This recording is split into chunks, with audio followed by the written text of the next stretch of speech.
आज प्रयाग में महाकुंभ पर्व पर आयोजित मास ज्ञान साधना एवं सत्संग शिविर में पधारे हुए नंचस्थ महात्मा गण, सत्संग प्रेमी सज्जन वृंद, माताओं तथा बहनों,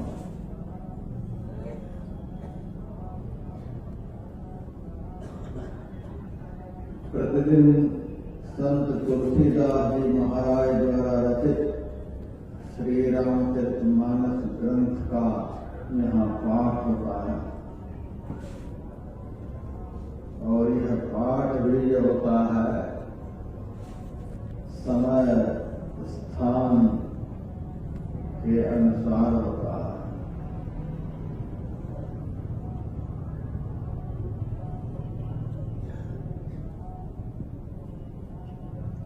इस पाठ में यहाँ से संबंधित समग्र विषयों का विश्लेषण हो जाता है।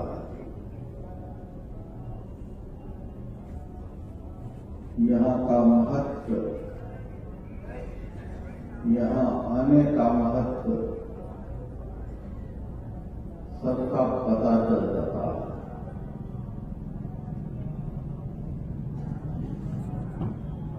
यहाँ आकर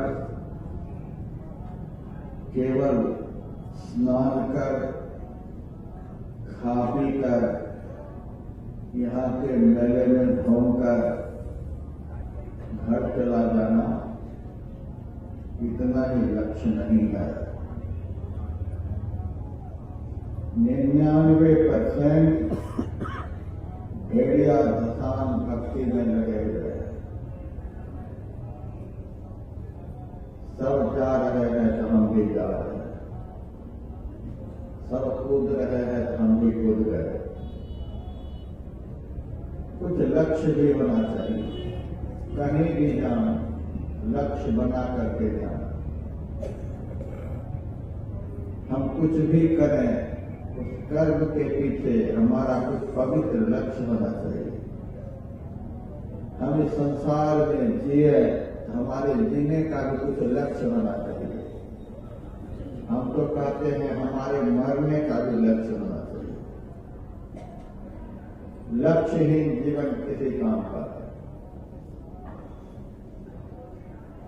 एक बार बड़ी तेजी से हवाई जहाज हवा में उड़ रहा था, आकाश में चल रहा था। उसी वक्त पायलट कप्तान घोषणा करता है, यात्रियों बड़े दुख की बात, बड़े सुख की बात।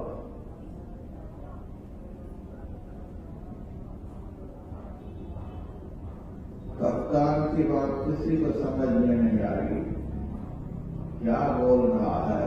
बड़े दुख की बात, बड़े सुख की बात।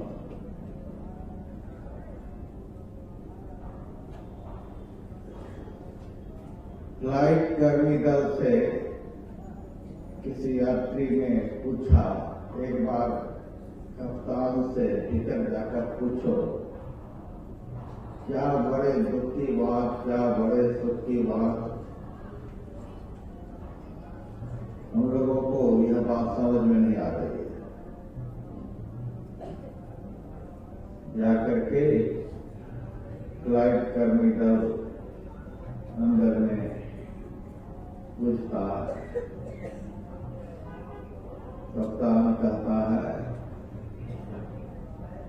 सुख की बात तो यह है कि फ्लाइट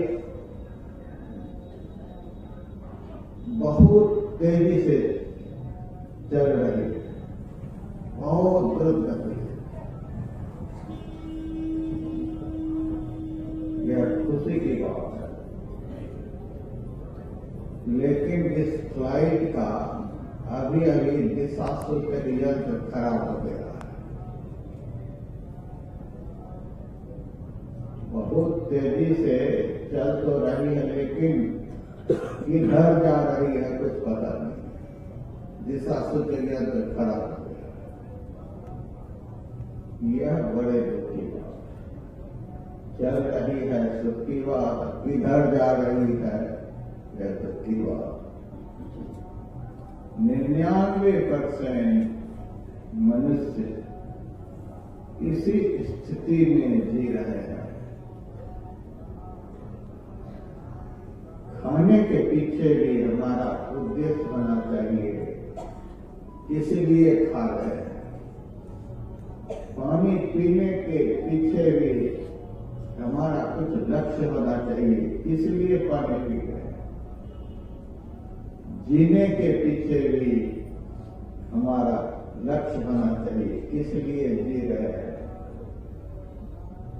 मनुष्य तन के पीछे भी हमारा लक्ष्य होना चाहिए, यह तन मिला है इसलिए। कहीं जा रहे हैं उसके पीछे भी हमारा लक्ष्य होना चाहिए, कहाँ जा रहे हैं, इसलिए जा रहे हैं। बस जा रहे हैं, कर रहे हैं।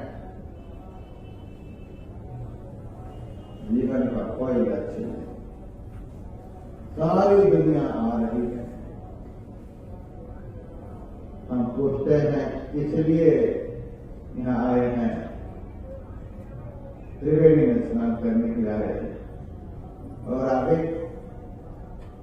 की महाराज आप जानो, आगे की बात आप जानो। हम तो आ गए और नहा करके होटल में खा के जा रहे, बस इतना ही, बस इतना ही। दिशा सूचक यंत्र खराब हो गया। सब आ रहे हैं, नहा रहे हैं और जा रहे हैं। इस तरह एक ही दिन में सब खेल खत्म है। बहुत लोग एक दिन तक घूमते ही रहते हैं, इस अखाड़े से उस अखाड़े में, उस अखाड़े से उस अखाड़े में। उस नागा से मिल गए, थोड़ा सा वहां के धुनी पर से बहुत खा लिए, फिर वहां से आगे बढ़े। किसी फिगर का हाथ अपने माथे पर रखवा लिए, कहीं फिर और आगे गए, फिर वहां से भी कुछ करवा लिए, फिर और आगे गए, फिर और कुछ कर लिए। बस सारे दिन घूमते रहते हैं, जो भी मिलता है खाते रहते हैं, जो भी मिलता है पीते रहते हैं, जहाँ भी मन होता है जाते रहते हैं। यही जीवन है। दिशा सूचक यंत्र खराब हो गया आदमी का। जीने का कोई लक्ष्य नहीं रह गया, कर्म का कोई लक्ष्य नहीं रह गया।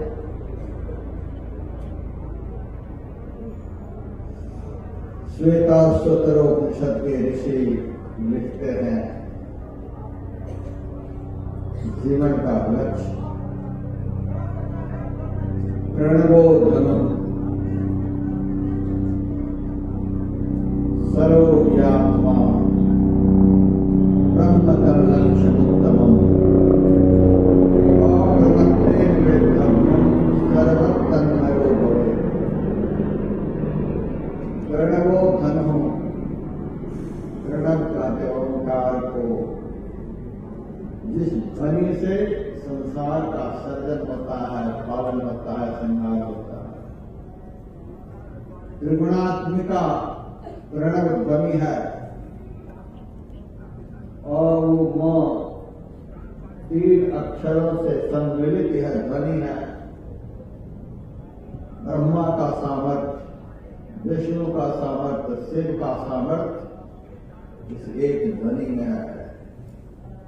त्रिगुणात्मक सब ओंकार बड़ा ही महिमान्वित है। परमात्मा में सृष्टि निर्माणार्थ संकल्प हुआ और उस संकल्प से सबसे पहले यही ध्वनि प्रस्फुटित हुई है। इसीलिए उपनिषद ग्रंथ में लिखा हुआ है, तस्य वाचकः प्रणवः, परमात्मा वाच्य है, ओंकार वाचक है। परमात्मा से मिला देने वाला, परमात्मा का साक्षात्कार करा देने वाला, परमात्मा ज्ञान प्रकट करा देने वाला यदि कोई एकाक्षर शब्द है तो वह ओंकार है।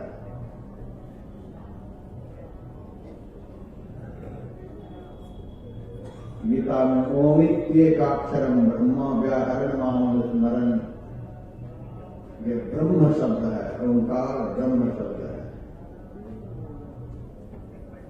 ऋषि कहते हैं प्रणवो धनो, परमात्मा से उद्भूत प्रथम ध्वनि, त्रिगुणात्मिका ध्वनि ओंकार, यह धनुष के समान है, धनुष है, प्रणवो धनु। सरो ही आत्मा, प्रणव रूपी धनुष के ऊपर संधान होने वाला जो तीर है, वह तीर क्या है? आत्मा। प्रणव धनुष है, धनुष के ऊपर तीर रखकर लक्ष्य भेद किया जाता है। आत्मा ही तीर है। ये ब्रह्म वर्चस्व है, ये ब्रह्म चर्चा है। ध्यान से आप लोग सुनेंगे, नहाने धोने वाले को खुद पर लेने पड़ेगा। जो किसी लक्ष्य से आए हैं उन्हीं को यह ब्रह्म वर्चस्व का कुछ ज्ञान होगा। सरो आत्मा, आत्मा ही तीर है। आत्मा रूपी तीर का लक्ष्य क्या है? कहते हैं ब्रह्मतन लक्ष्य उत्तमम। आत्मा रूपी तीर का सबसे उत्तम लक्ष्य ब्रह्म है, परमात्मा है। आत्मा का लक्ष्य एकमात्र परमात्मा है। हम खाने में समय बिता रहे हैं, यह खाना भोजन करना यह आत्मा का लक्ष्य नहीं है। हम पानी पी रहे हैं, यह आत्मा का लक्ष्य नहीं है। हम कहीं जा रहे हैं, कहीं से आ रहे हैं, यह आत्मा का लक्ष्य नहीं है। हम फैक्ट्री चला रहे हैं, हम इलेक्शन लड़ रहे हैं, हम कंपनी खोल रहे हैं, व्यापार कर रहे हैं, हम नौकरी कर रहे हैं, हम शादी कर रहे हैं, हम संतान उत्पन्न कर रहे हैं। यह सब तो लगता है जिस गाय, यह आत्मा का लक्ष्य है।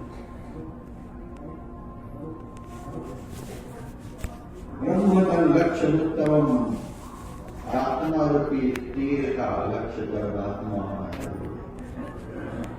यदि हमारे जीवन का लक्ष्य परमात्मा नहीं तो हम दुष्टाई है, भ्रमित है, और यह भी कह सकते हैं दिशा सोचे यंत्र खराब हो गया।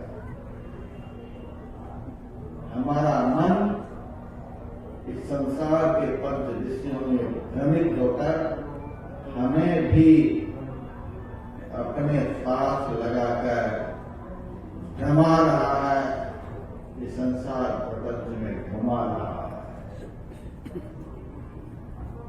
आत्मा रूपी तीर का लक्ष्य परमात्मा है।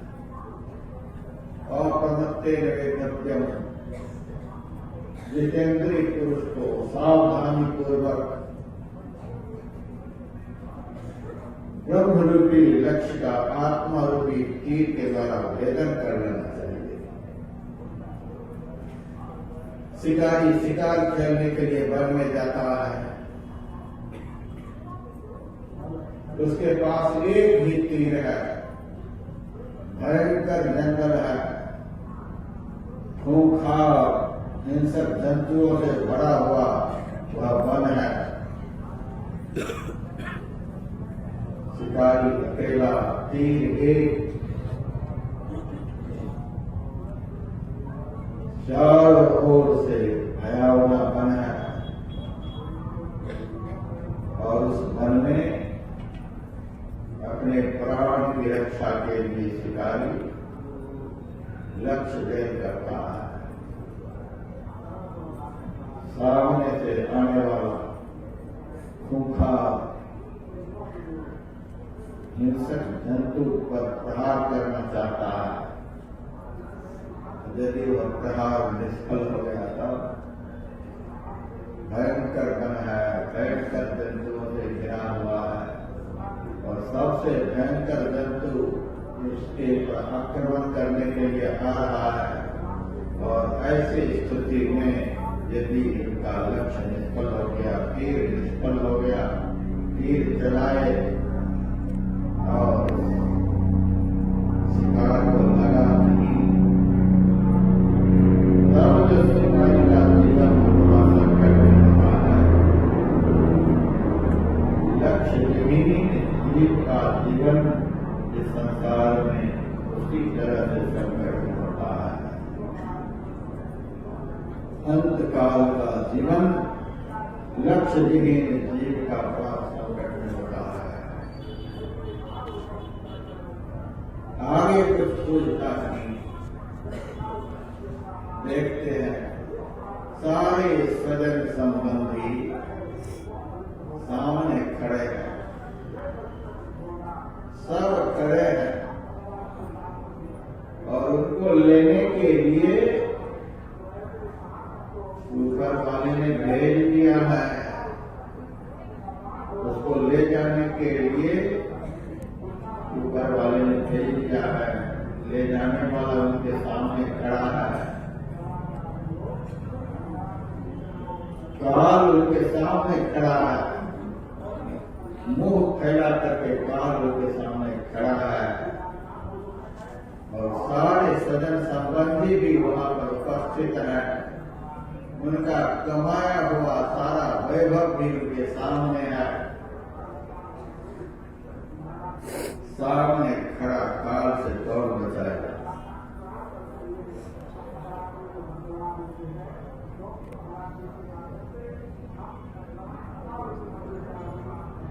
यदि मानव जीवन का लक्ष्य, यदि इस आत्मा का लक्ष्य परमात्मा प्राप्त हो गए, तब तो ऐसा संकट जीवन में आएगा ही नहीं। यदि आ भी गया, यदि काल सामने आ भी गया तो उस काल का कोई डर नहीं। काल तो आया था ध्रुव के सामने भी, मौत आई थी ध्रुव के सामने भी। विमान लेकर के भगवान के पार्षद आए और ध्रुव ने कहा, महाराज चलो अपने धाम को, भगवान ने आपको बुलाया है, विमान लेकर के भेजा है, कथा इस विमान का।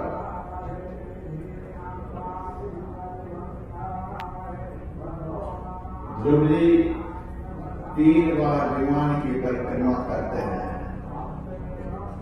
परिक्रमा करके अब सोचते हैं विमान पर चढ़ूं, कैसे विमान ऊंचा,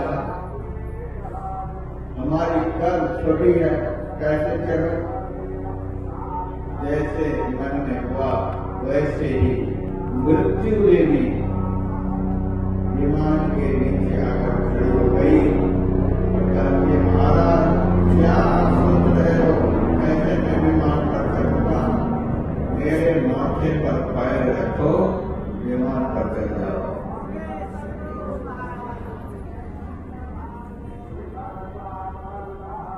जिस मृत्यु के लिए संत कबीर साहब कहते, दाई एक शकल जब खाया खाते रही तुम्हारी। मृत्यु को कबीर साहब ने डाइन कहा, डाइन एक शकल जब खाया। मौत ऐसी डाइन है, किसी को नहीं छोड़ती है, शकल जब खाया खाते रही तुम्हारी, जिसको कोई वर्ग करना नहीं चाहती है। सब सोचता है इनके चक्कर में कौन पड़े जो खाई जाए, उनका कोई नहीं है। आते रहे तुम्हारी नाई एक सकल जाता है। आज मृत्यु ध्रुव जी के सामने आकर के बैठी हुई है। मेरे माथे पर पैर रखो चढ़ो विमान पर। जिन्होंने अपने जीवन का लक्ष्य प्राप्त कर लिया, ध्रुव जी महाराज ने 5 साल की उम्र में ही अपने जीवन का लक्ष्य प्राप्त कर लिया। ब्रह्मतम लक्ष्य मतलब जीवन का सर्वोत्तम लक्ष्य ब्रह्म की प्राप्ति है। ध्रुव ने उस लक्ष्य को प्राप्त कर लिया। आज मौत उनके सामने हाथ जोड़कर के बैठी हुई है। काल आया वो हाथ जोड़कर खड़ा है, महाराज विमान पर पधारो, पधारो विमान पर। काल आया है स्वागत करने के लिए। काल के लिए बलकुल साहब लिखते हैं, सुरनर मुनि जोगी गति समय काल हो। देवता मुनि योगी सन्यासी सब एक दिन काल के वशीभूत होंगे। आए हैं तो जाएंगे राजा की, सब एक दिन जाएंगे, सबको एक दिन पकड़ कर काल ले जाएगा। और यहाँ तक बलकुल साहब ने कह दिया, समय काल हो मौत काल होकर होती, काल का भी दिन अंत हो जाता है, काल का भी दिन नाश हो जाता है, काल भी मरता है, काल का भी जन्म होता है, काल का भी मरना होता है। आप लोग जन्म भी कर रहे हैं। प्रतिक्षण काल का जन्म होता है, प्रतिक्षण काल मरता है। हम श्वास खींच लिए, काल का जन्म हो गया, और छोड़ दिए, काल मर गया। काल का समय को जो श्वास एक बार ले लिए, जैसे लिए काल का जन्म हो गया, श्वास को छोड़ दिए, काल मर गया, अब दूसरा श्वास नहीं गया। आज रविवार है,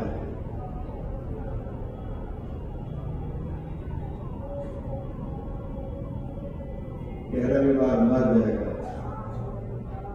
फिर सोमवार होगा। रविवार जब मरेगा तभी तो सोमवार होगा, सोमवार मरेगा तो मंगलवार होगा। काल का भी जन्म होता है, काल का भी मरण होता है, मौत काल होकर रहती है।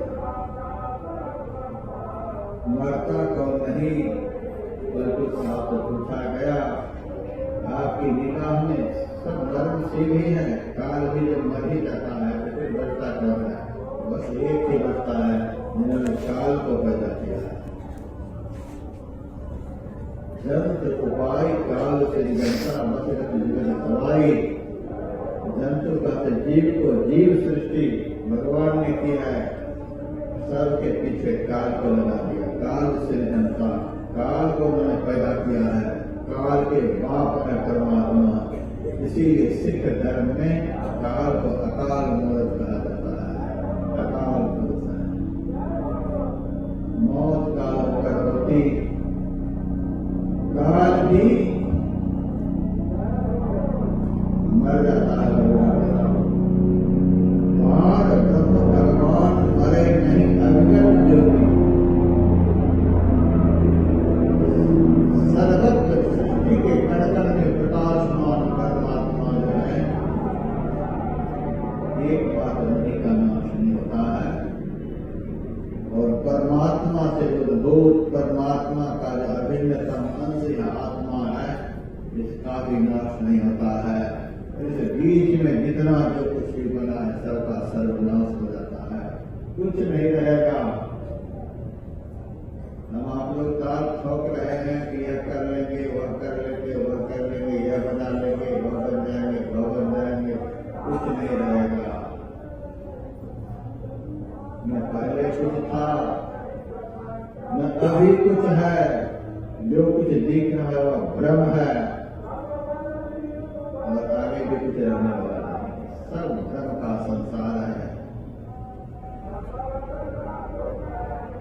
सब काल के अधीन, काल परमात्मा का भी। और भगवान मरे नहीं, अवगत होते, काल का विनाश हो जाएगा। लेकिन अकाल मूर्त का ज्ञान हुए बगैर, अकाल मूर्त की प्राप्ति हुए बगैर, अकाल मूर्त का दर्शन हुए बगैर इस काल चक्र से कोई बच नहीं सकता। फुकट चक्र है, किसी को नहीं छोड़ता। स्वर्ण नहीं जोगी गति किसी को नहीं छोड़ता है किसको? जिन्होंने अपने जीवन के परम लक्ष्य परमात्मा को प्राप्त कर लिया। जिन्होंने भगवान का दर्शन किया, आज काल हाथ जोड़ करके खड़ा है। महाराज क्या देख कर रहे विमान पर महाराज द्रौपदी महाराज मौत के माथे पर पैर रखकर और काल से आदर प्राप्त कर विमान पर चढ़ गए। विमान चला, द्रौपदी की आंख से आंसू निकलने लगे। पार्षदों ने कहा, महाराज जो पद आपको प्राप्त हुआ है बड़े बड़े योगेश्वरों को भी प्राप्त नहीं होता, और आप आंसू बहा है, रो रहे हो। वहां जाने वाला तो आनंद में झूमता है महाराज, रोता तो है वह, जिनको आगे का कोई ठिकाना नहीं है। मरने से कौन घबराता है? जिन्होंने जीवन का कोई ठिकाना नहीं बनाया, मरना तो है ही सबको, लेकिन दुखी कौन होता है? जिन्होंने जीवन का कोई ठिकाना नहीं। कहाँ जाएंगे, किस रास्ते से जाएंगे, क्या सब रास्ते में मिलेंगे, क्या सब कुछ होगा, अब इस घोर अंधकार में है। वह आदमी मरने से घबराता है। कल मैंने सुनाया था, संत कबीर साहब नहाए धोए खाए पिए, नया कपड़ा पहन लिए, माथे पर टोप रख लिए, आसन लगाकर बैठ गए, खिला करके अकेले में हंस रहे हैं। सबके बीच तो सब हंसते ही हैं, कबीर संत हैं, अकेले में हंस रहे हैं। भक्तों ने पूछा, महाराज आज आप बड़े खुश हो, क्या बात है? संत कबीर साहब का, आज मैं मरूंगा, आज मैं मरूंगा। भक्तों ने कहा, मरने के नाम से दुनिया घबराती है, जीवन के अंतिम क्षण में भी कोई मरना नहीं चाहता है, और आप बड़े खुश हो रहे हो। कबीर साहब ने कहा, हमने जीवन का लक्ष्य समझ लिया, हमने अपने जीवन के लक्ष्य को प्राप्त कर लिया। तो जीवन के लक्ष्य को प्राप्त कर लेता है और मौत को सामने देखते हुए भी हंसता है। जिन्होंने जीवन के लक्ष्य को प्राप्त नहीं किया वही रोता है, आगे कोई फल ठिकाना है नहीं। संत कबीर साहब की वाणी में, खर्चे की तकलीफ करो तुम, मंजिल लंबी जाना, पहचानते का कोई न मगन में चौकी न हाथ में दिखाना। कुछ तो व्यवस्था करके जाओ दुनिया से, 2 दिन के सफर के लिए चलते हो, कितना कुछ लेकर के चलते हो। बहुत सत्संगी भाई बहन यहाँ आए हैं, 2 दिन के लिए आए हैं, 3 दिन के लिए आए हैं, और बहुत ऐसे भगवान हैं जो 1 महीने के लिए आए। 2 दिन वाले भी उतना ही अच्छा लेकर आए, 4 दिन वाले भी उतने ही। बिहार झारखंड सबसे जो माताएं आई हैं, लगता है कि प्रयाग से लौट करके जाना ही नहीं। भारी से भारी बोरी ले लेकर के 20-20 किलो चूड़ा है, 40-40 किलो क्या क्या सामान है, परेशान है पैदल चलते चलते। मैं पूछता हूँ, कितने दिन के लिए आई हो? बस महाराज 2 दिन के लिए। 2 दिन के लिए आई हो, एक बैठकर बात करके 1 महीने बाद से ले जाना था मामला है। इतने कंबल, इतने चादर, इतनी रजाई ले लेकर आए। हम लोगों का दिल में पसीना उतर रहा है, रजाई ले लेकर आए। 2 दिन के लिए बैठकर बात करता है। सबको पता है जहां हम जा रहे हैं, ईश्वर की कृपा से वहां खाने पीने की कोई कमी नहीं, कोई कमी नहीं। इतने 10 गुना आदमी यहाँ पर आ जाए तो भी राशन के चावल लेकर के नहीं खाएंगे, दुकान से चावल दाल खरीदने के लिए नहीं जाएंगे। खत्म होने लगेगा तो फिर कहीं से ट्रक आ जाएगा, कोई टेंशन नहीं। सबको पता है, तो भी बोली भर भर करके लाए। यहाँ तो 2 दिन के लिए आए हैं तो बोरी भर भर के, एक दिन यहाँ से तो जाना भी पड़ेगा। उस लंबा सफर के लिए भी तो कुछ है, लंबा सफर, मंजिल लंबी जाना, समय बहुत थोड़ा है, जाना बहुत दूर है, रास्ता बड़ा विकट है, मंजिल बड़ा भयंकर है। उस रास्ते के लिए भी तो कुछ है बोरी में। यदि उस रास्ते का पता होता फिर तो ट्रक लेकर के यहाँ से ट्रक पर आ सकते, पता नहीं कब तक वो पहुंचे थे। कबीर तो कह रहे हैं लंबा मारो दूध घर विकट रहो सब पाइए दुर्लभ हरिदास।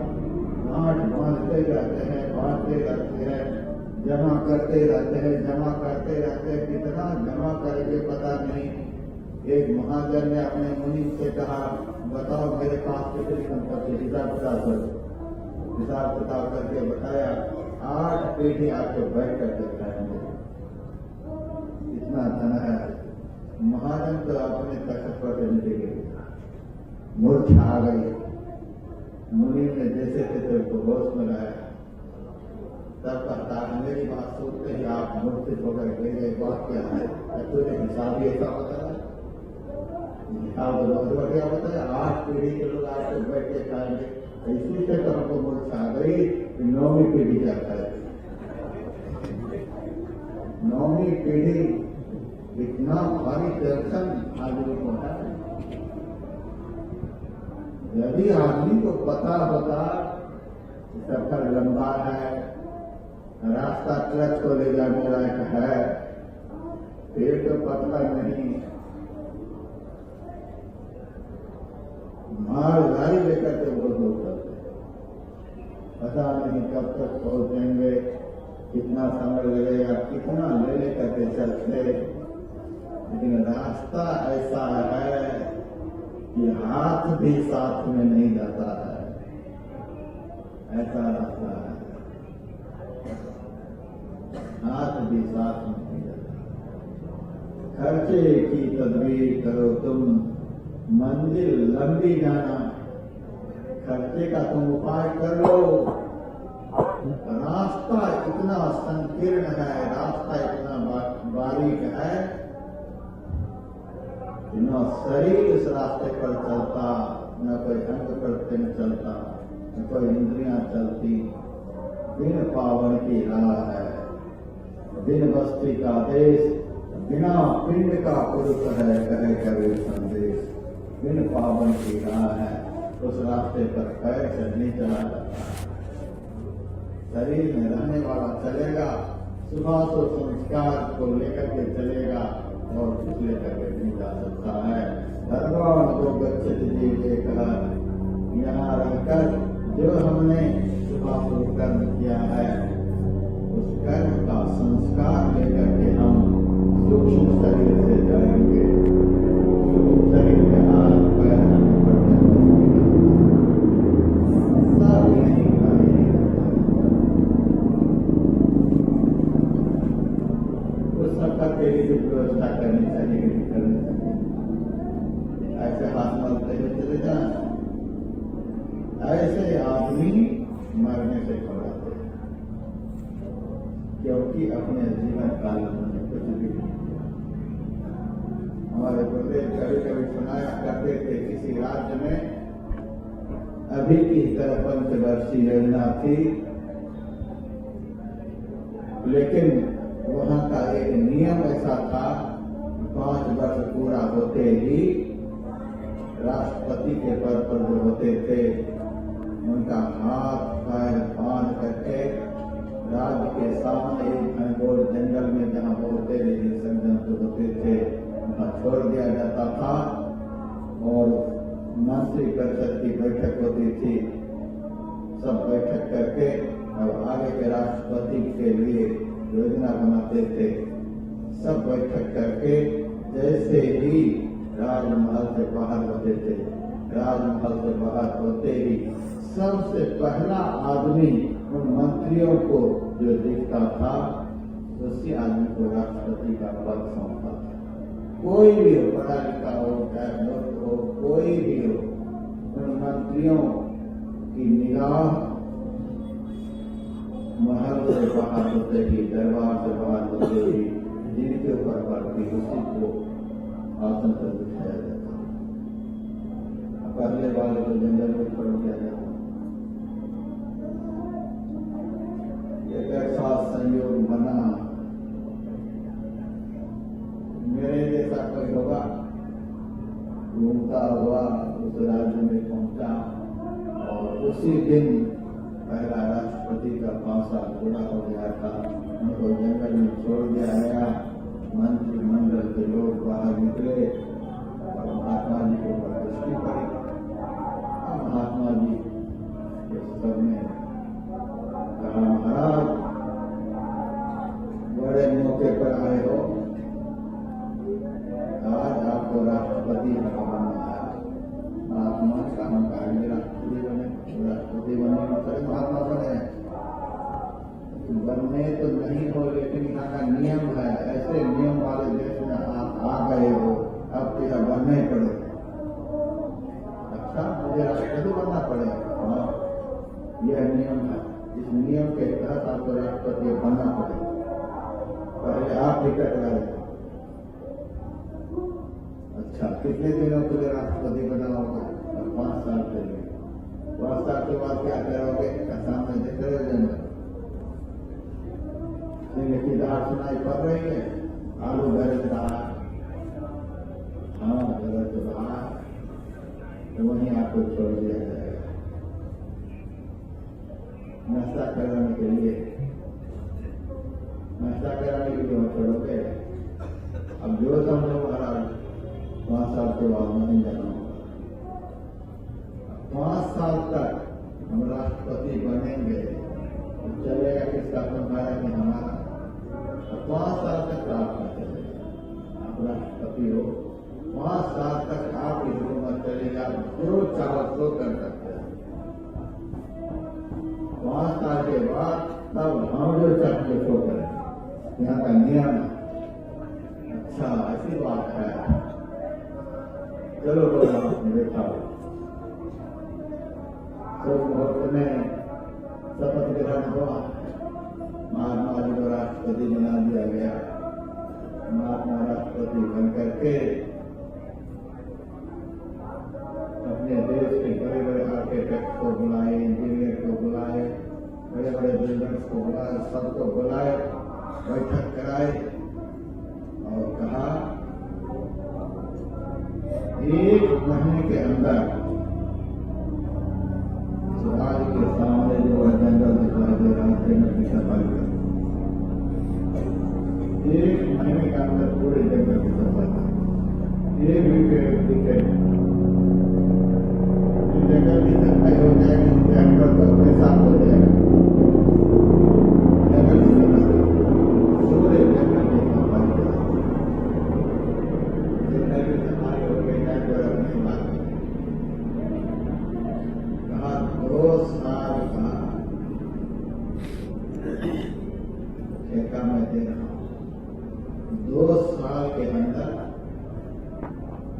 यहाँ जैसी जैसी बिल्डिंग है, जैसा राज दरबार बना हुआ, जैसा जो कुछ यहाँ उस राज्य में बना हुआ है, इससे भी बढ़िया नक्शा बना करके वहां पर 2 साल में तैयार करो, नहीं तो फांसी की सजा हो।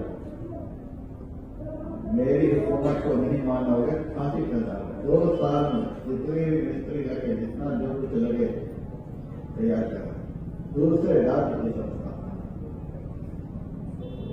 ऐसा ही हुआ, पूरी तैयारी हो गई, जंगल की सफाई हो गई। सामने यहाँ के राज्य से भी सुंदर राज्य की संस्थापना हो गई। 2-2.5 साल में सब कुछ बनकर तैयार हो गया। तब महात्मा जी ने सारे मंत्रियों को बुलाया और सबको तुम लोगों ने 5 साल में वहां भेजा था, हमको 2.5 साल में ही वहां भेजे। मंत्रियों ने देखा इस महात्मा ने तो कमाल कर दिया। दुनिया के लोगों की बुद्धि जहाँ जाकर के खत्म हो जाती है, वहां से महात्मा की बुद्धि शुरू होती है। राजे महाराजे तो बहुत बने थे, किसी का दिमाग काम नहीं किया। राज सुख में 5 साल के बाद होने वाली जो सजा है सब भूल जाते थे। दुनिया की मौज मस्ती में भविष्य की भयंकर पीड़ा को सब लोग भूल जाते थे। यहाँ से जाना भी है, इस मौज मस्ती में भविष्य की पीड़ा को सब भूले हुए हैं, उन्हें लगता ही नहीं कि जाना है। दादा चले गए, बाप चले गए, सब चले जा रहे हैं। गांव के बहुत सारे लोग चले गए। हम जिस गांव में जाते हैं, जिस शहर में जाते हैं, पहले जितने लोग मिलते थे पता लगाते हैं, महाराज ये सब चले गए, उसे ऊपर चले गए, ऊपर गए कि नीचे गए तो क्या बताते हैं, चले गए महाराज सब जा रहे हैं। किसी का दिमाग नहीं काम करता, हमको भी जाना है। सबको देख रहे हैं, तो दिमाग नहीं काम करता है। यक्ष ने धर्मराज युधिष्ठिर से पूछा था कि आश्चर्यम, सबसे बड़ा आश्चर्य क्या है? धर्मराज ने कहा था लोग देख रहे हैं, सब मर मर कर यमराज के घर कर रहे हैं, लेकिन जो बचे हुए हैं उनको लगता ही नहीं कि हमको उनको कुछ फिक्र ही नहीं है। ऐसा तो आज तक किसी ने सोचा भी नहीं था। महाराज आपने जो कमाल कर दिया, यहाँ से ही बढ़िया राज्य की संस्थापना करा दिए। महाराज अब हम आपको क्या कर सकते हैं? अब तो यहाँ था वहां भी जाएंगे तो उतना ही आनंद है। यहाँ है तो भी आनंद, यहाँ रहे तो आनंद, वहां जाए तो आनंद। ऐसा करके हम लोगों को जाना चाहिए भी नहीं जाना चाहिए।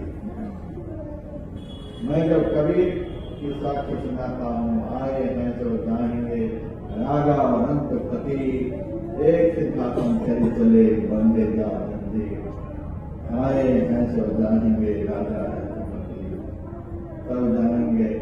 लेकिन जाने में थोड़ा सा फर्क होता है। एक सिंहासन चले चले, एक बंधे जा बंदे। फिर मैं भक्तों से पूछता हूँ, आप लोगों का किस तरह से जाने का विचार है? सिंहासन पर चढ़कर जाने का विचार है कि जंजीर में लेकर कर जाने का विचार? किस तरह से जाने का विचार? बोलता तो नहीं है, लेकिन सिर हिलाता है, समझ जाते हैं विचार का सिंहासन पर चढ़ने का। सबका विचार सिंहासन पर चढ़ने का है। कर्म तो यह ऐसा है जंजीर वाला ही सामने पहुंचे। विचार है सिंहासन पर चढ़ने का, कर्म हो रहा है जंजीर में जकड़ने का। खाली खुला बनन पे काम नहीं बनेगा। सिंहासन पर चढ़ने के लिए कर्म भी होना चाहिए। भगवान कृष्ण कहते हैं ऊर्ध्वं गच्छन्ति सत्त्वस्था मध्य तिष्ठन्ति राजसा जगन्निर्विष्टिता अधो गच्छन्ति कामसा। ऊर्ध्वं गच्छन्ति सत्त्वस्था, सत्य गुण संपन्न होकर जो देह का त्याग करेंगे उनकी चेतना का बोध नहीं होगा। सदैव जो सत्य गुण में है, सदैव सत्य गुण में जो रहेंगे, इसका क्या मतलब हुआ? सोवत जागत उठत बैठत सुख विहीन नहीं तारा, जिन जिन जंतर निर्जन वाले जंजाल। सब निरंतर से मन लागी, मलिन वासना त्यागी, उठत बैठत कबू न छूटे, ऐसी तारी लागी।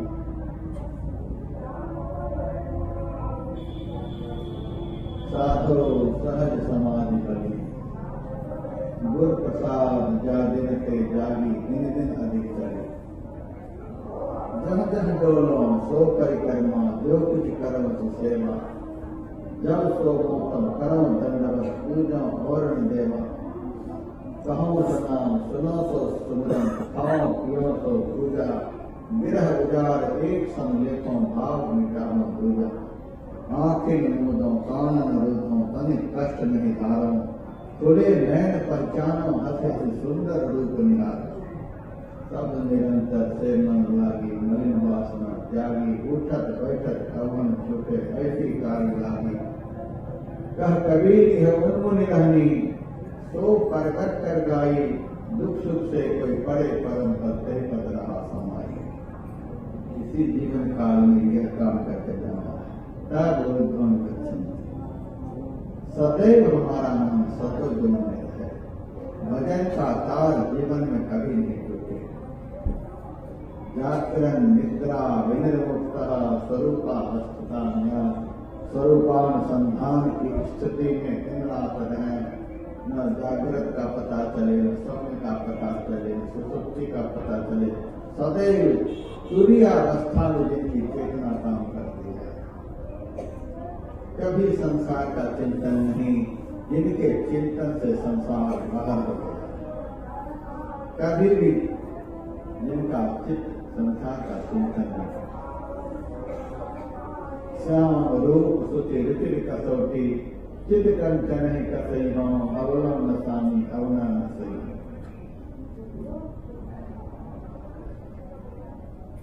श्याम रूप सुचि रुचि कसौटी चित कंचन कसई हो। तुलसीदास महाराज कहते हैं श्याम रूप भगवान का जो रूप है वही कसौटी है।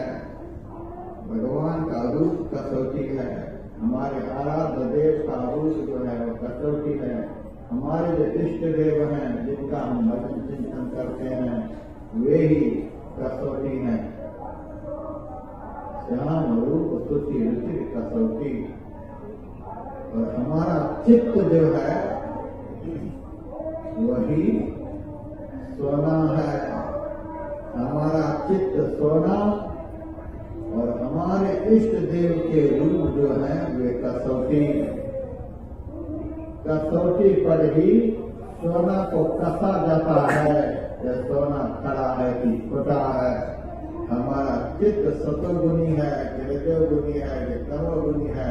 हमारा मन निर्मल है कि मलिन है। उसी कसौटी पर कसा जाता है। इसका मतलब क्या?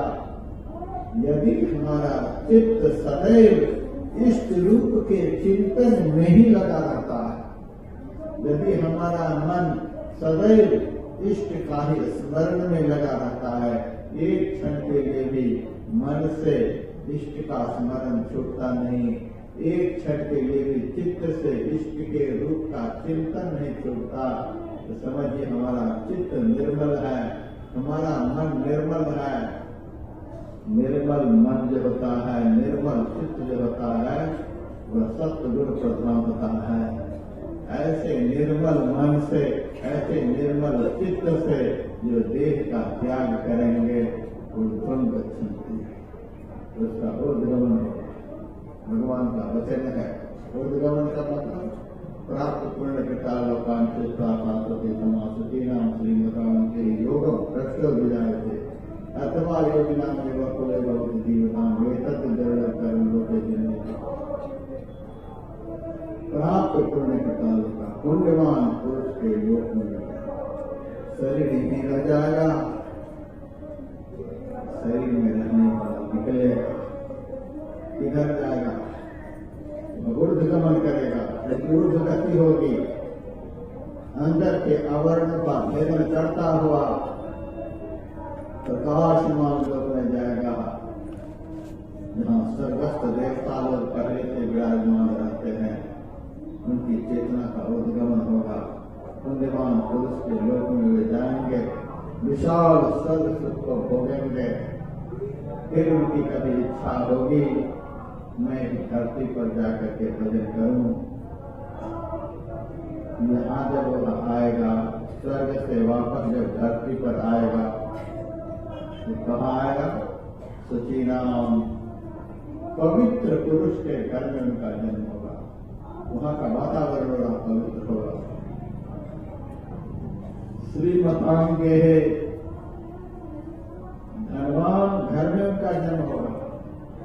धनवान घर का मतलब यह नहीं कि बहुत पैसे वाले के घर में, भजन रूपी धन से भरा पूरा जिनका घर है, जिस घर में जन्म लेते ही भजन का वातावरण उनको मिल जाएगा, ऐसे घर में उनका जन्म होगा। अथवा योगी नाम एवं, अथवा योगियों के घर में, जैसे श्री चंद्र लक्ष्मी चंद्र का जन्म गुरु नानक देव जी महाराज के घर में, संत महापुरुष के घर में, योगी महापुरुष के घर में उनका जन्म होगा। इस तरह से पवित्र पवित्र जन्म लेता हुआ, पवित्र संस्कारों से संस्कारित होता हुआ, अपने पवित्र संस्कारों को बढ़ाता हुआ अनेक जन्म संसिद्ध तत्व याद परम गति, लेकिन परम गति यदि सिंहासन पर चढ़कर जाना चाहते हैं, ऐसी व्यवस्था बनाकर के जाना होगा। किसी के बहकावे में नहीं आना है। कबीर साहब की वाणी में मानुष जन्म सुधारो साधो, रोके काहे बिगाड़ो, ऐसा जन्म बहुरी नहीं पहिलो, जन्म जुआ मत हारो हो। तीरथ व्रत हो जब तक संयम, यह करनी मत भूलो हो। कर्म अंत में जुग जुग पड़ी हो, फिर योनि में झूलो।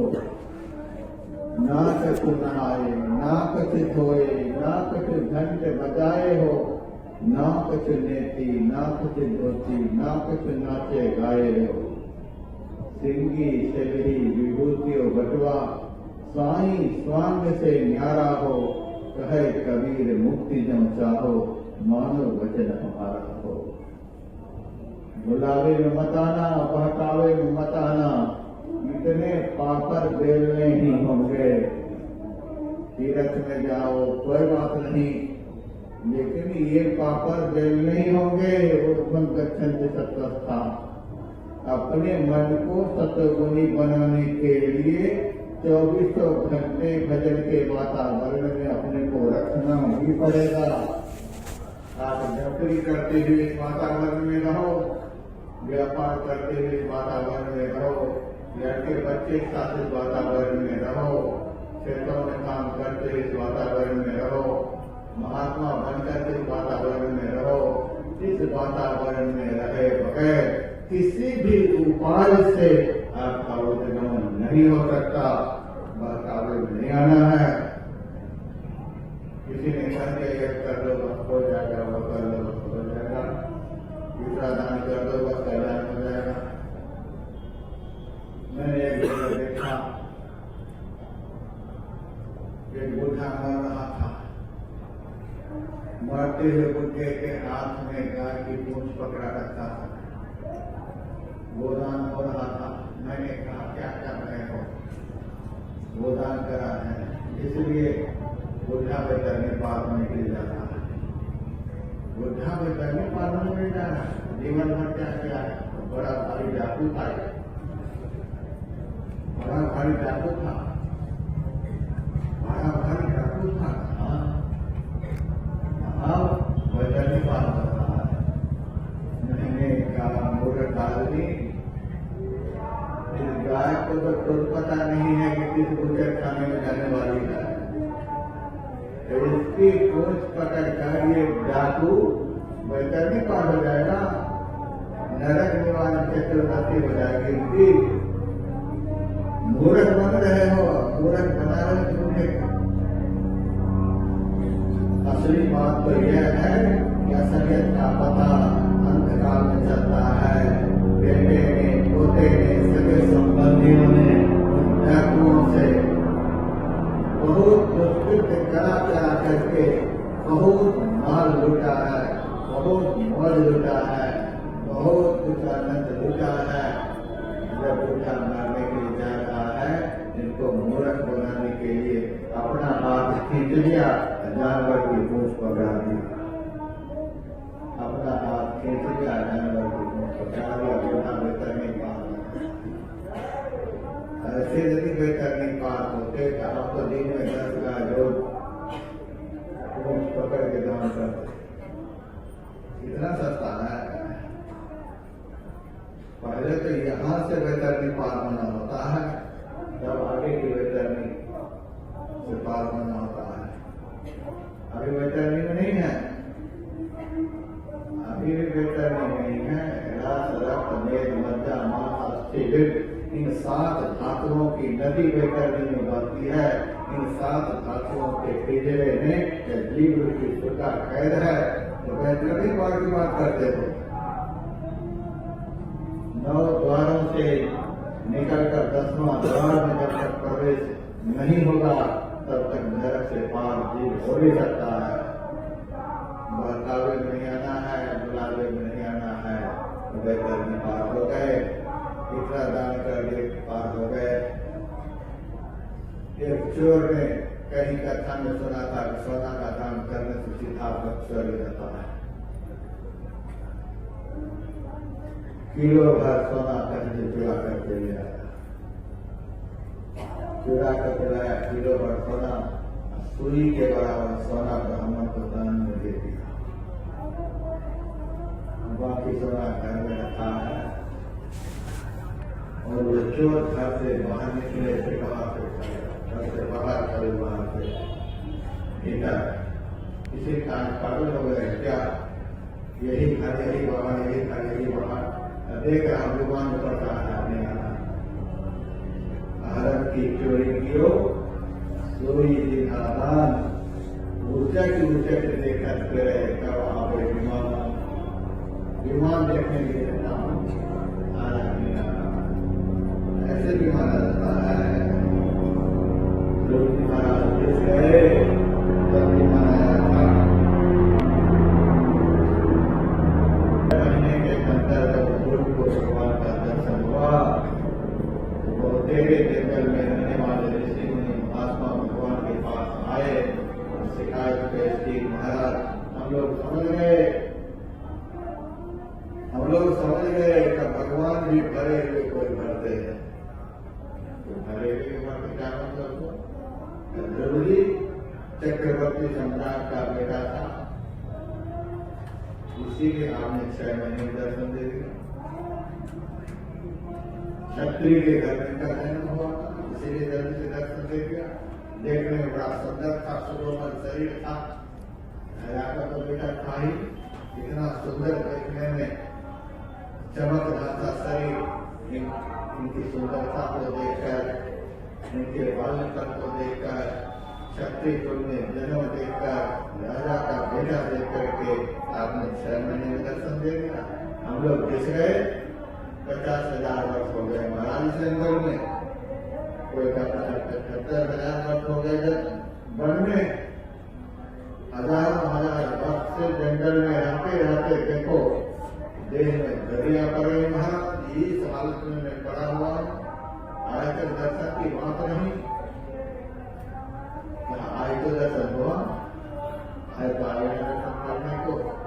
आज आपका कोई निवारा नहीं है, ये दर्शन भी हुआ है सिर्फ ध्रुव के का।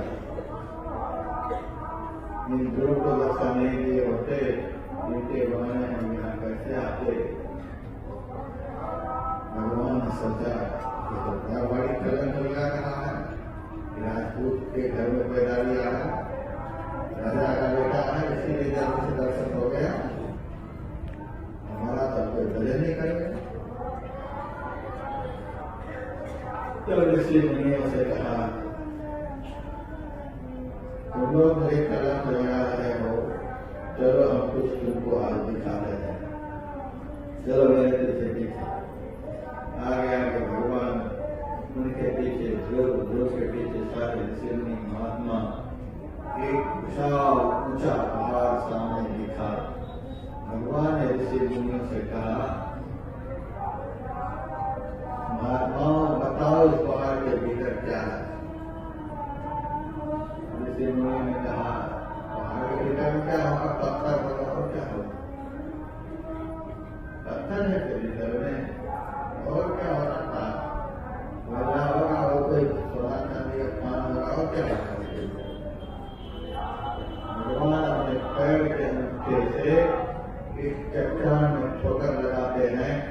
चट्टान उठा जाता है, भीतर हड्डी ही हड्डी दिखलाई देती है। तो देखो तुम कह रहे थे पत्थर है, भीतर नहीं हड्डी, हड्डी का पहाड़ है। इतनी हड्डी कहाँ से इसके भीतर में आई है आज पता नहीं। इस जंगल में कितनी बार ध्रुव जन्म लेकर आए, शरीर छोड़कर गए, जन्म लेकर आए, शरीर छोड़कर गए। इतना इन्होंने यहाँ आकर के भजन किया, शरीर का त्याग किया, जन्म लेकर आया, भजन किया, शरीर का त्याग किया। इनके शरीर की हड्डी का पहाड़ खड़ा हो गया। इतना भजन किया है ध्रुव ने, तब उस भजन के प्रभाव से इस जन्म में 6 महीने का इतना भजन क्या है, इतना पाप बोला है। चलो आगे दिखाता हूँ। एक सरोवर दिखलाई दिया। भगवान ने कहा आत्माओं, सरोवर का जल थोड़ा सा मुंह में डाल के कैसा लगता है। आत्मा ने कहा जल तो बड़ा नमकीन मालूम पड़ता है। नमकीन जल सरोवर में मुझे पता नहीं। मेरे दर्शन के विरह में ध्रुव इतना रोया है, इनके आंसू के जल से सरोवर बन गया है। इतना तप सरोवर बनाने में इन्होंने किया है। तब 6 महीने के अंदर दर्शन हुआ है। हवाई महल बना रहे हैं लोग। एक दूध लगाए, गोलगप्पा खा करके दौड़ा करके घर पहुंच गए। विमान देख रहे हैं कि आज नहीं आता है। इतना सस्ता है स्वर्ग का विमान, वैकुंठ का विमान इतना सस्ता नहीं है। ध्रुव जी महाराज इतने घिसे पिटे थे, तब विमान आया था। विमान पर जब चले, आंख से आंसू आ रही है। पार्षदों ने कहा तुम रो रहे हो, इतना बड़ा लोग तुम्हें मिल रहा, तुम रो रहे हो। इस माता के आशीर्वाद से मुझे भगवान का दर्शन हुआ, इस लोक की प्राप्ति हुई। उस माता को संसार में छोड़कर मैं भगवान के धाम में जा नहीं सकता। विमान को वापस करो, मैं माता पिता की सेवा करूंगा। भगवान के पार्षदों ने कहा जिस भक्त ने बाल्यावस्था में भजन के द्वारा भगवान का दर्शन कर लिया, ऐसे भगवत भक्त के माता पिता या संसार में दुख भोग सकते हैं। ध्रुव जी आप देखो, आपके माता पिता का विमान तो आपके विमान से आगे आगे जा रहा है। देखो आगे आगे विमान जा रहा है। माता पिता विमान में बैठे हैं। आप दिव्य चक्षु से माता पिता का दर्शन करो। तब ध्रुव जी के मन में बड़ा संतोष हुआ। कुलम पवित्रम जननी कृतार्था वसुंधरा पुण्यवती तेना कपाल संगत सागर लेने बड़े ब्रह्मणे संस्थिता। परात्पर ब्रह्म में जिनकी चेतना लीन हो गई है, ऐसे भक्त के जन्म से कुल पवित्र हो जाता है।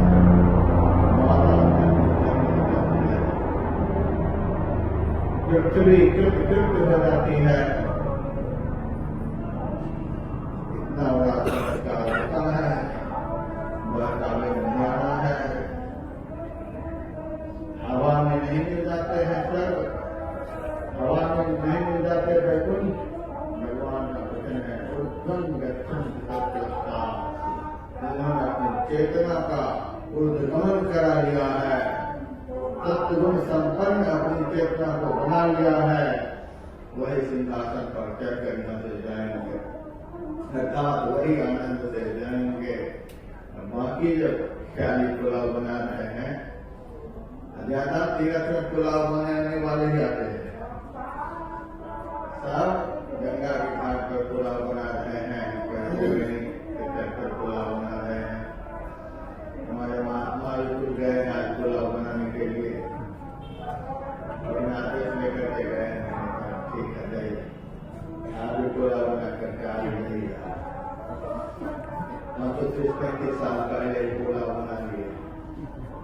सारे तीर्थ में गए, सारे धामों में गए, करीब सारे ज्योतिर्लिंगों का दर्शन किए, करीब भारत के सारी पवित्र नदियों में स्नान किए।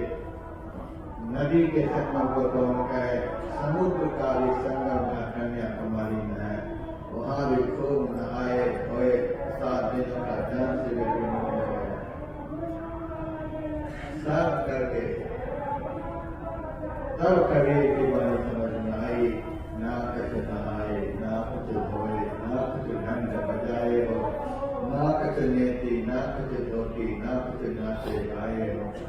सिंगी सेवरी विभूति बटवा साई स्वामी से न्यारा हो, कहे कबीर मुक्ति न चाहो, मानव वचन हमारा हो।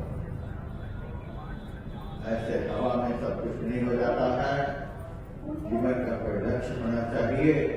आत्मा रूपी दीप का लक्ष्य परमात्मा है, इस दिशा में चलना है। स्नान करने की हम मना नहीं करते, अब गंगा में स्नान करें, बड़ी खुशी की बात है। कोई जवान पुरुष है गंगा स्नान करता है, गंगा गंगे योग से सुंदर हो, गंगा का स्मरण करें, गंगा में जाकर के स्नान करें, यमुना में स्नान करें, सरस्वती में स्नान करें, अलकनंदा में स्नान करें, गोदावरी गोमती सभी नदियों में जाकर के स्नान करें। बड़ी महत्वपूर्ण बात है, सब नहीं जाकर के स्नान कर सकता, स्नान करें, कोई बात नहीं। दुनिया के जितने व्रत उपवास हैं सब रखे हैं, मना नहीं करते। दुनिया के सारे तीर्थों में जाए, हम मना नहीं करते। दुनिया के सारे मंदिरों में दर्शन के लिए जाए, हम मना नहीं करते। जितना आप हाथ पैर मार सकते हैं उतना हाथ पैर मार लें, हम मना नहीं कर सकते। लेकिन कबीर ने जो कहा, कबीर मुक्ति न चाहो, मानो वचन हमारा हो। और वचन कबीर का क्या है? ब्रह्मता लक्ष्य में तमाम आत्मा रूपी तीर का लक्ष्य परमात्मा की प्राप्ति। यह समझ लेना होगा, परमात्मा सब जगह है, हमारे अंदर में भी है, हम तो अंदर में है ही, जीवन का बाहर में कोई नहीं सकता। अंदर में हम और अंदर में हमारे, आज मिलन हो, कल मिलन हो, 100 जन्म के बाद मिलन हो, जब भी आत्मा से परमात्मा का मिलन होगा अपने अंदर में होगा। बाहर हाथ पैर मार के मर जाएंगे, दर्शन हो नहीं सकता है। किसी के बर्तावे में आना नहीं है, आने का लक्ष्य होना चाहिए। पहले के लोग यहाँ आते थे, खाली स्नान करके बुला करके नहीं चले जाते थे। जो जीवन में कभी तिलक नहीं लगाते थे, चंदन नहीं पोते थे, सब नहा धोकर के चंदन पोत करके नहा रहे हैं। मेरे पास खुशी होती है, चलो कुछ तो दिया है, 2-4-5 रुपये भी तो दिया ही होगा, धन करके आना बड़ी खुशी की बात है। लेकिन इतना ही नहीं, पहले के समय में जो यहाँ आते थे माँ के मेले में, कुंभ के मेले में, आप लोगों ने रामायण में सुना, मज्जनी बरात समेत उछाला, बड़े मंद उत्साह के साथ त्रिवेणी में स्नान करते थे। स्नान के बाद आगे भी तो करते थे, कहीं परत पर आपस में भगवान नाम की चर्चा करते थे, सब भगवान के नाम स्मरण करते थे, देव स्मरण करते थे, जाते थे कहाँ भरद्वाज मुनि बसे प्रिया का, भरद्वाज मुनि का आश्रम बनाते थे। भरद्वाज मुनि आश्रम में चंद्रमा चिंताकरण करके बहुत मारते थे।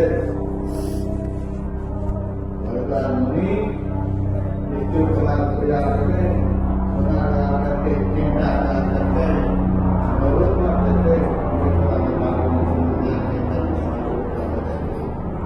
करते थे नहीं,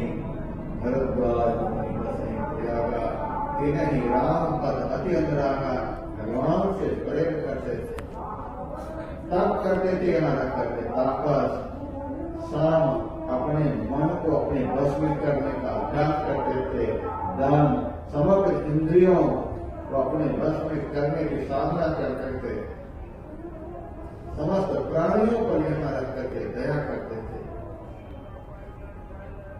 और परमार्थ पथ परम से जाना, परमार्थ पथ के बड़े अच्छे कुशल जानकार थे। इस रास्ते पर चलने से परम अर्थ जो परमात्मा है उनकी प्राप्ति होती है, उस रास्ते का भी ज्ञान रखते थे। ऐसे घुना लगा करके सुल्फा नहीं जाते रहते थे, करके गुरुद्वार में जो करते थे। जब भरद्वाज मुनि इतने बड़े मुनि होकर के इतना सब कुछ करते थे, हम लोग ऐसे ही नहा धो करके वैकुंठ पहुंच जाएंगे। हम लोगों को भी जो ऋषि मुनि महात्मा वगैरह करते थे नहा धो करके, हम लोगों को भी सब करना भी पड़ेगा। हम लोगों के जीवन का कुछ लक्ष्य होना चाहिए।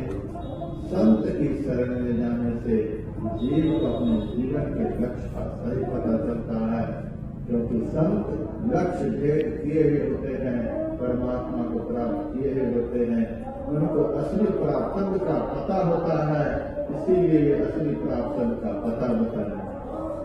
बाकी आप इधर उधर बोलते रहेंगे तुम के मेले में, बोल करते देखो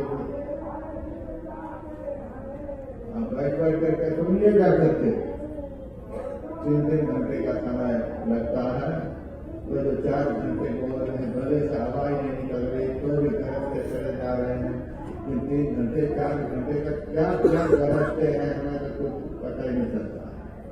अब जा करके सुनिए जीवन के लक्ष्य की बात कहाँ बताई जाती है, इस जीव के जीवन का क्या लक्ष्य है, इस लक्ष्य का पता कहाँ कहाँ बताया जा रहा है। इस लक्ष्य से आप इधर उधर घूम करके बैठ भी सकते हैं, तब यहाँ बैठने का आनंद मिले। हमारे इतने सारे सत्संग भाई उनसे बातों को समझ चुके हैं, इसीलिए देखते हैं पूरा पंडाल खुल रहा है, इतनी संख्या में सब लोग बैठे हैं। ये हमारे लोग भूलने वाले नहीं हैं, क्योंकि इन लोगों को पता है असली लक्ष्य का। असली दिशा में हम एक कदम भी चलेंगे तो कुछ तो दूरी कम होगी।